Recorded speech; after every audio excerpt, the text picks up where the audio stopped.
Welcome students. तो देखिए अपन ने प्रकीर्णन परिक्षेत्र का जो टॉपिक है पिछले चैप्टर में कंप्लीट पढ़ लिया था। आज अपन नया चैप्टर पढ़ रहे हैं। यूनिट फर्स्ट में है, चैप्टर सेकंड है अपना नाभिकीय बंधन ऊर्जा, न्यूक्लियर बाइंडिंग एनर्जी, जिसके अंदर सबसे पहला टॉपिक है अपना परमाणु की व्याख्या।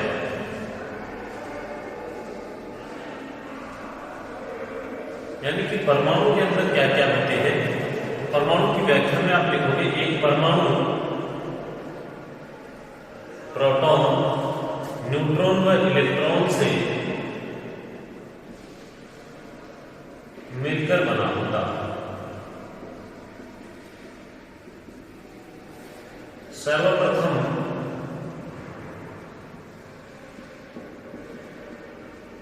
रदरफोर्ड ने 10⁻⁴ मीटर त्रिज्या के भाग में एक परमाणु का लगभग संपूर्ण द्रव्यमान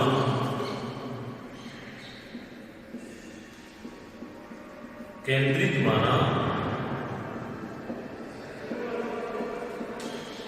जिसे नाभिक कहा। अर्थात नाभिक में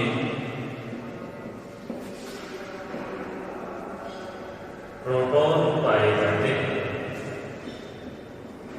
न्यूट्रॉन की खोज अभी नहीं हुई थी, न्यूट्रॉन की खोज बाद में हुई थी। तो सबसे पहले हम पढ़ेंगे प्रोटॉन, तीनों के बारे में पढ़ेंगे। इसकी खोज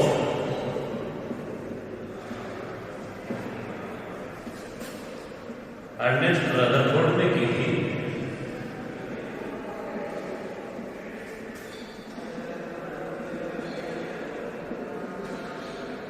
जिसका आवेश धनात्मक 1.6 × 10⁻⁹ गुना तथा यानी कि देखो प्रोटॉन और इलेक्ट्रॉन का जो चार्ज है, इलेक्ट्रॉन का नेगेटिव होता है, प्रोटॉन का पॉजिटिव होता है। और इसका द्रव्यमान 1.67 × 10⁻⁻27 kg होता है। देखो प्रोटॉन संख्या का मान मैंने पहले भी बताया था आपको कि परमाणु क्रमांक के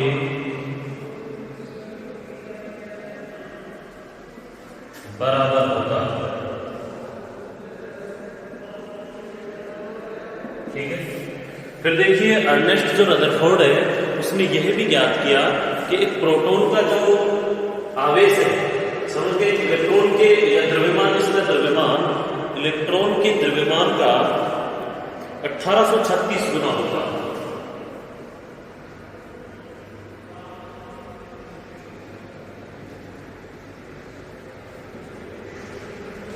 इलेक्ट्रॉन के द्रव्यमान का 1836 गुना होता। यह भी क्या है, इलेक्ट्रॉन के द्रव्यमान का कितना होता है, 1836 गुना होता। सर्वप्रथम अर्नेस्ट रदरफोर्ड ने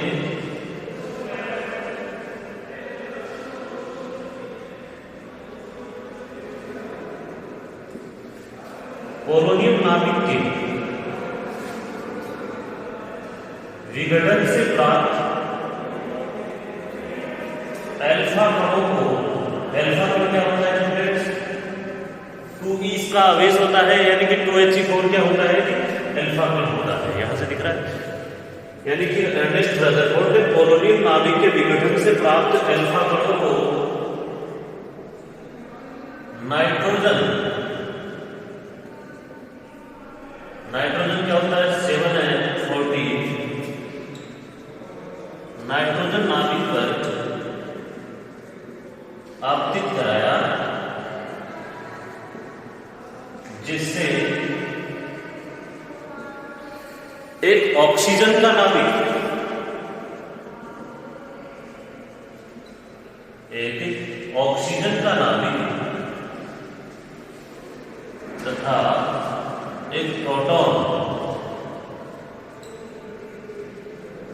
1p1 एक प्रोटॉन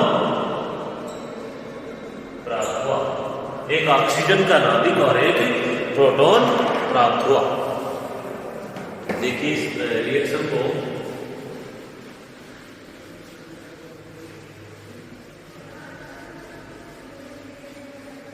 पोलोनियम नाभिक के विघटन से प्राप्त हुए थे कौन? हीलियम अल्फा का 2He4। फिर देखिए इन अल्फा पार्टिकल्स का क्या किया? नाइट्रोजन नाभिक के ऊपर आपतित कराया। तो एक ऑक्सीजन 16 प्लस एक प्रोटॉन का नाभिक प्राप्त हुआ। ठीक है, यानी कि एक ऑक्सीजन का नाभिक और एक प्रोटॉन का नाभिक प्राप्त हुआ। और ऑक्सीजन का यहाँ समस्थानिक जो था वो 16 नहीं था, वो 17 समस्थानिक प्राप्त हुआ, क्योंकि एल्किनॉन है 17 ऑक्सीजन का समस्थानिक प्राप्त हुआ। यहाँ पर एक प्रोटॉन की खोज सर्वप्रथम इस द्वारा की गई। फिर देखिए सेकंड आता है न्यूट्रॉन।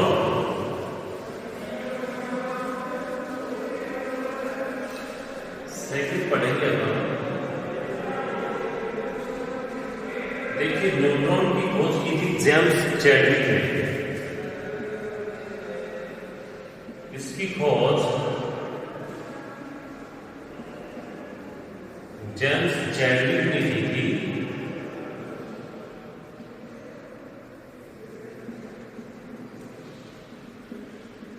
इसका द्रव्यमान 1.67 × 10⁻27 kg, यानी इसका द्रव्यमान 1.67 × 10⁻27 kg होता है, जो लगभग प्रोटॉन के बराबर है तथा इलेक्ट्रॉन के द्रव्यमान का 1839 गुना, इलेक्ट्रॉन के द्रव्यमान का 1839 गुना होता। फिर देखिए यह क्या होता है, इसका कोई चार्ज नहीं होता है, यह एक अनावेशित कण होता है। दूसरा कण होता है अनावेशित कण होता है। इसके बाद में कुछ दिनों बाद देखो प्रयोगों द्वारा यह प्राप्त हुआ कि नाभिक के चारों ओर एक चार्ज पार्टिकल होता है जो उसके बाह्य पथ पर गति करता रहता है, यानी कि जिसे जे थॉमसन ने इलेक्ट्रॉन नाम दिया। जे थॉमसन ने उसे क्या नाम दिया था?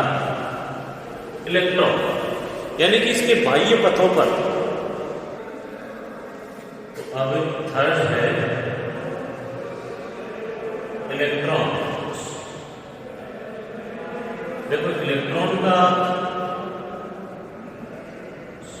जो चार्ज है, आवेश है, वो ऋणात्मक 1.6 × 10⁻17। ठीक है, देखो पॉजिटिव और नेगेटिव का फर्क, मतलब ये इलेक्ट्रॉन का जो है वो नेगेटिव होता है।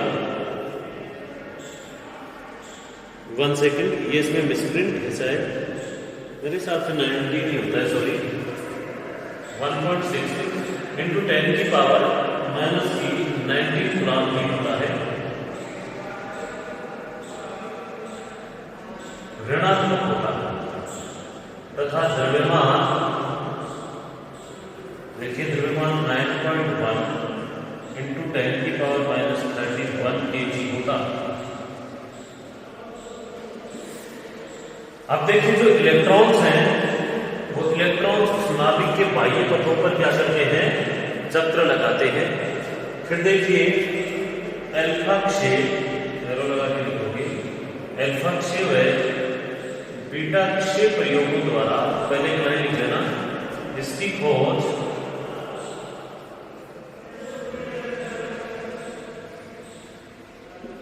जे थॉमसन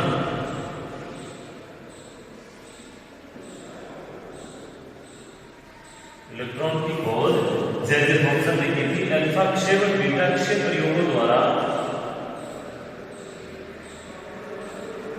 इलेक्ट्रॉन का उत्सर्जन होता है।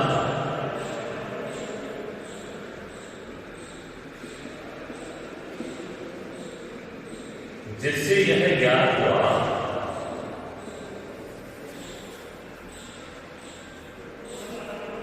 कि नाभिक में इलेक्ट्रॉन पाए जाते हैं, यानी कि प्रयोगों के द्वारा यह ज्ञात हुआ कि अल्फा क्षय और बीटा क्षय प्रयोगों के द्वारा इलेक्ट्रॉन का उत्सर्जन होता है, अर्थात नाभिक के अंदर जो इलेक्ट्रॉन पाए जाते हैं। तो फिर लिखोगे आप नाभिक की प्रोटॉन इलेक्ट्रॉन परिकल्पना, अपना आगे का टॉपिक है।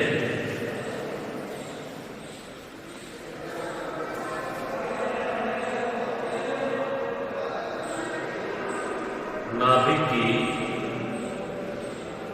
प्रोटॉन इलेक्ट्रॉन परिकल्पना एवं असफलता, क्योंकि संभव नहीं है लेकिन इसके असफलता भी अपन साथ में ही पढ़ेंगे। एक नाभिक प्रोटॉन व इलेक्ट्रॉन से मिलकर बना हुआ माना जाए। देखो खोज की थी वैज्ञानिकों ने, तो एक माना था कि मिलकर बना हुआ हो सकता है, लेकिन साथ में इसकी असफलता भी अपन पढ़ेंगे, क्योंकि ये तो संभव ही नहीं है प्रोटॉन इलेक्ट्रॉन से मिलकर बना हुआ माना जाए।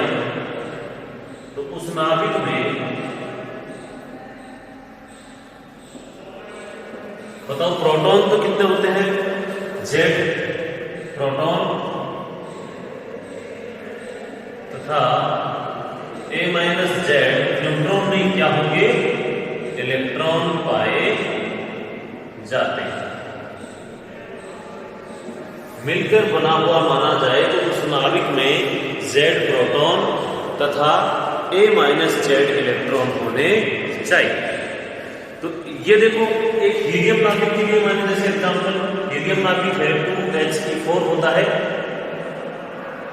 तो इसमें Z इक्वल टू 2 तो क्या होंगे प्रोटॉन और A minus z 4 minus 2 equal to 2 ही कितने होने चाहिए, क्या होने चाहिए इलेक्ट्रॉन्स होने चाहिए।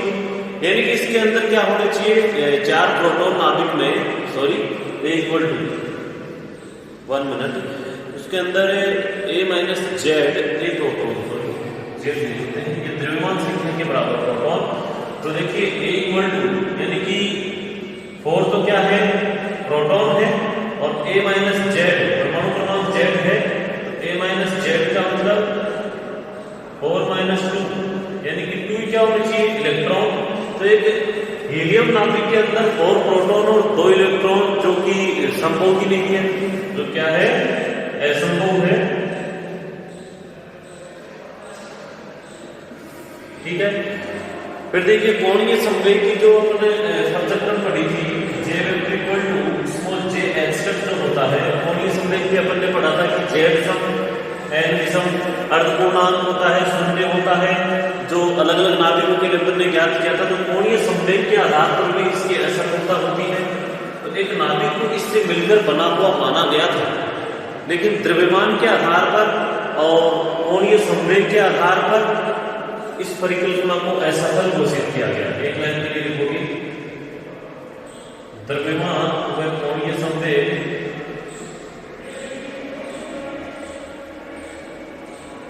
के आधार पर परिकल्पना को असफल घोषित किया। ऐसे ही मान लो 7 and 14 जो है इसके अंदर भी जैसे 14 प्रोटॉन हो गए और 7 जो है इलेक्ट्रॉन हो गए। तो यहाँ पर देखो 14 जो प्रोटॉन है इसके अंदर 14 क्या है सम संख्या है। तो अपने को पता है कि कोणीय संवेग Z जो था वो सम कब होता था, देखो या तो Z सम होना चाहिए या A सम होना चाहिए। जेड और ए दोनों सम होने चाहिए, तब आएगा जे इक्वल टू पूर्णांक जीरो, पूर्णांक में 0 और 1 2 3 अलग अलग होते थे, और फिर जे विषम का एक सम हो दूसरा विषम हो, तो ये चीज आपको लिखाई गई है। देखिए इसके अंदर जो जेड है परमाणु क्रमांक है वो विषम है, तो इसका जो है अर्ध विषम पूर्णांक होना चाहिए, इसका कोणीय संवेग का प्रचक्रण, ठीक है। तो अर्ध विषम पूर्णांक जबकि प्रयोगों में इसकी पुष्टि नहीं होती है, तो ये चीज अपने को लिखने की आवश्यकता नहीं है, लंबा चौड़ा इतना आपको केवल इतना बताना है कि कोणीय संवेग और द्रव्यमान की परिकल्पना के आधार पर इसे असफल घोषित किया गया। फिर देखो एक अपने को हाइजेनबर्ग का जो अनिश्चितता सिद्धांत है, उस हाइजेनबर्ग के अनिश्चितता सिद्धांत से भी इसकी असफलता हम घोषित करेंगे कि नाभिक के अंदर जो है इलेक्ट्रॉन का अस्तित्व संभव नहीं है। तो लिखना कि हाइजेनबर्ग के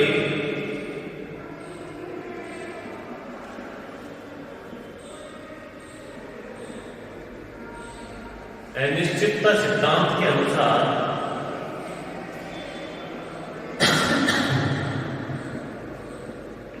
नाभिक में इलेक्ट्रॉन का अस्तित्व संभव नहीं है। अपन क्वांटम यांत्रिकी की फर्स्ट यूनिट में हाइजेनबर्ग के अनिश्चितता सिद्धांत पढ़ेंगे, उसमें भी इसको अपन दोबारा से पढ़ेंगे। हाइजेनबर्ग का अनिश्चितता सिद्धांत बताता है कि स्थिति और संवेग दोनों की जो अनिश्चितता है वो कभी भी h से ज्यादा नहीं हो सकती। मैंने कहा था कि अपन सुविधा के लिए h ले लेते हैं, h इक्वल टू होता है स्टूडेंट्स h/2π, ठीक है, h/2π। इस h की वैल्यू होती है 1.05 × 10⁻34 जूल सेकंड। यदि कांस्टेंट होता है जैसे h प्लांक कांस्टेंट होता है, उसके अनुसार h की क्या है, प्लांक कांस्टेंट की है, ये वैल्यू किसकी है, h की, ठीक है। लिख लो कि डेल x और डेल t इसके लगभग बराबर होने चाहिए, ग्रेटर देन इक्वल h का। यदि नाभिक में इलेक्ट्रॉन की उपस्थिति माने, स्टूडेंट्स नाभिक में इलेक्ट्रॉन की उपस्थिति अगर मानी जाए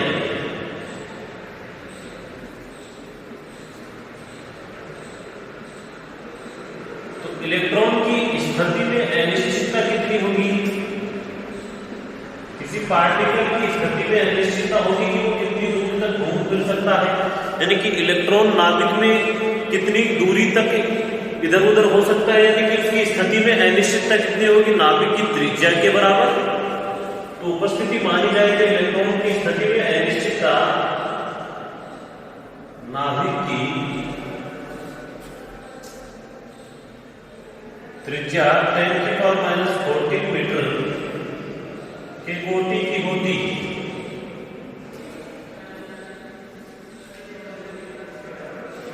ये लिखोगे हाइजेनबर्ग के अनिश्चितता सिद्धांत से हम जानते हैं, ठीक है।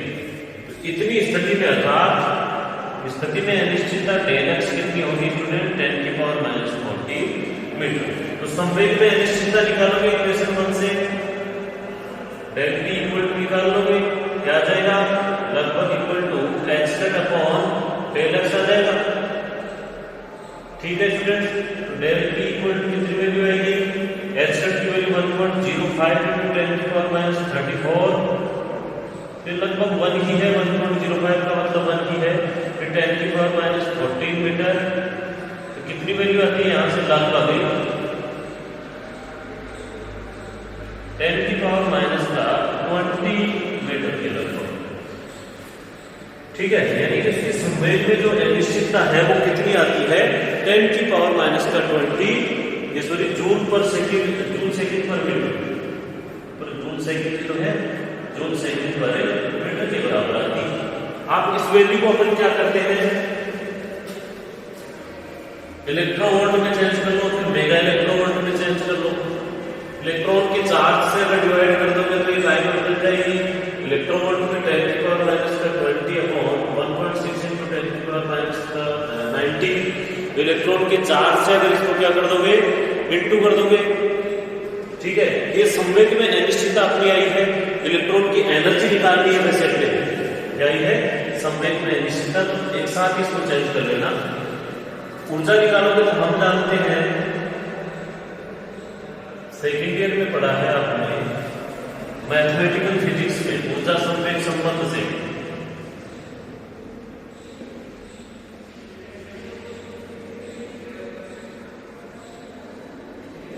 इक्वल टू रूट में B square C square plus M naught square C four. Okay, तो इस इक्वेशन 3 दे हो, इस इक्वेशन 2 दे हो। ठीक है स्टूडेंट्स, जो संवेग में अनिश्चितता है वो लगभग संवेग की वैल्यू के बराबर है। तो आप लिखोगे देखो पी स्क्वायर की वैल्यू कितनी है, 10 की पावर माइनस का 20 का स्क्वायर, फिर देखिए 3 टू 10 की पावर 8 का square plus M not. Electron का जो द्रव्यमान है, विराम द्रव्यमान 9.1 इंटू 10 की पावर माइनस का 34 का स्क्वायर प्लस इंटू 3 टू 10 की पावर 8 का पावर 4।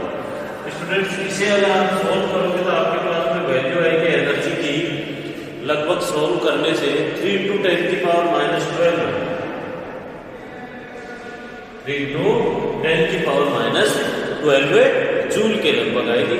इसको अब अपन इलेक्ट्रोवोल्ट में चेंज कर लेंगे। 3 टू 10 की पावर माइनस 12 अपॉन 1.6 इंटू 10 की पावर माइनस का 19, ये इलेक्ट्रोवोल्ट में हो गई।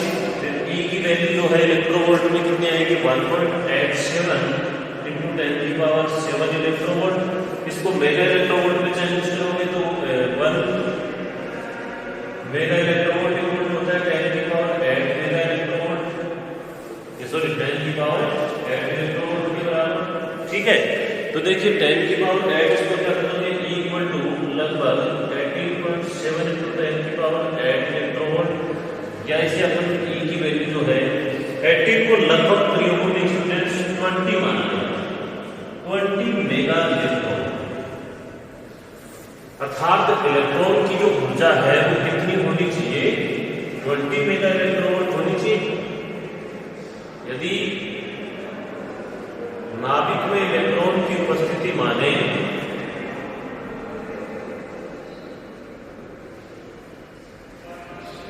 तो इसकी ऊर्जा 20 मेगा इलेक्ट्रोवोल्ट के लगभग होनी चाहिए, जबकि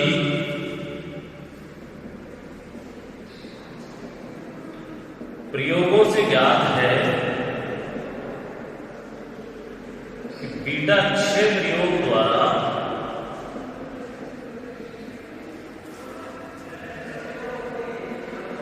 उत्सर्जित इलेक्ट्रॉन की ऊर्जा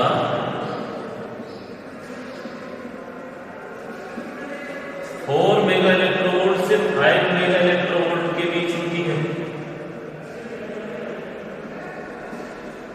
तो ये एनर्जी 20 मेगा इलेक्ट्रोवोल्ट तो बहुत ज्यादा है। उत्सर्जित इलेक्ट्रॉन की ऊर्जा ही 4 से 5 होती है। अतः स्पष्ट है कि नाभिक में इलेक्ट्रॉन का अस्तित्व नहीं है या संभव नहीं, यानी कि 4 से 5 मेगा इलेक्ट्रोवोल्ट पाई जाती है, यहां पर 20 मेगा इलेक्ट्रोवोल्ट एनर्जी पाई जा रही है। इसलिए नाभिक का स्वतंत्र अस्तित्व, नाभिक के अंदर इलेक्ट्रॉन का स्वतंत्र अस्तित्व नहीं। अर्थात नाभिक जो है एक प्रोटॉन और न्यूट्रॉन से ही मिलकर बना होता है, प्रोटॉन इलेक्ट्रॉन से मिलकर बना हुआ नहीं होता है। तो ये परिकल्पना और उसके असफलता हमने सिद्ध कर दी। आज के लिए इतना ही, बाकी पढ़ेंगे कल स्टूडेंट्स। Thank you.